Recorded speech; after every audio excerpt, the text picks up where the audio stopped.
personnes de façon globale. D'abord, je voulais vous dire que Julie qui a parlé, Julie Malem est un spécialiste de l'enseignement des langues nationales. Elle a fait une thèse dessus et que personne ne la met en valeur elle-même non plus.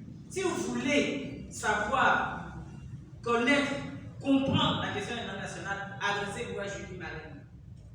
Applaudissez-moi.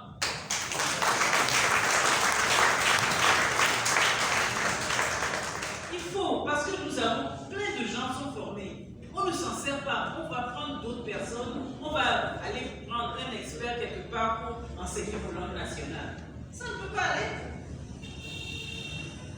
Alors, pour finir, je voudrais dire un certain nombre de choses. Nous devons vaincre la peur des mots. On a peur du mot révolution.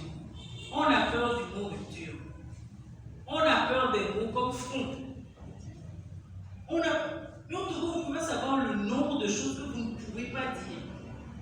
Que vous ne pouvez pas dire parce que vous allez être pris pour un radical, pour quelqu'un qui veut casser les choses. Vous ne savez même plus comment parler. Il faut qu'on vainque la peur des mots.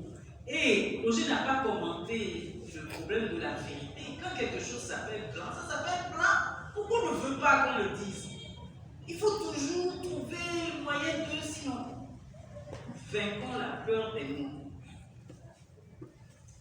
Ensuite, adressons-nous aux spécialistes, je viens de dire, cherchons où sont les spécialistes. Ne nous contentons pas des rumeurs, on a dit que surtout, excusez-moi, ne nous contentons pas du sensationnel de certains journalistes. Certains, je vais dire ça comme ça, je ne vais pas avoir de problème. Un journaliste, ça, quand il est spécialisé quelque part, c'est vraiment quelqu'un qui est spécialisé. Il cherche, il creuse, il trouve. C'est ça. Nous avons besoin de journalistes de ce genre, mais pas des gens qui courent après le sensationnel. Donc, quand nous cherchons des informations, adressons-nous, cherchons avant de rentrer dans ces schémas. Alors, ma dernière chose, c'est qu'il faut que nous croyions en l'impossible en partant de ce que nous avons. Vous voyez, par exemple, nous ne pourrons jamais effacer les 300 ans d'esclavage, ni la colonisation française, mais nous pouvons croire en l'impossible.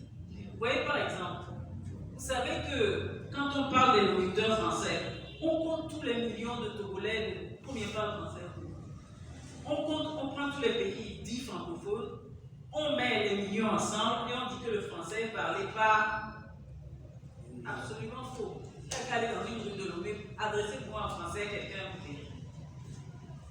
Donc, ça, c'est de la propagande.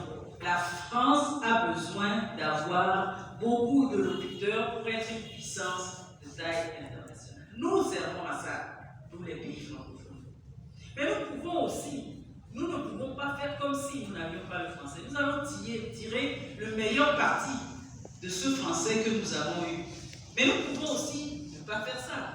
Vous savez que le Rwandais est devenu un pays anglophone en moins d'une génération et que maintenant on lui fait la cour à cause de ça. Oui, le Rwandais était un pays francophone. Et quand Kagame est venu, il a dit on devient anglophone, ils sont devenus anglophones. Et ça, regardez le Togo. Combien on est? 7 millions. Le Bénin, 11, je crois, 12. Admettons que le Togo et le Bénin fassent 20 millions d'habitants. Le Ghana fait 14 millions, le Nigeria fait plusieurs centaines de millions. Quelle est la chance de l'anglo, de la francophonie au milieu dans un tel marché? Réfléchissons un peu. Quelle chance nous avons? Nous pouvons garder le français comme langue. Mais vous imaginez?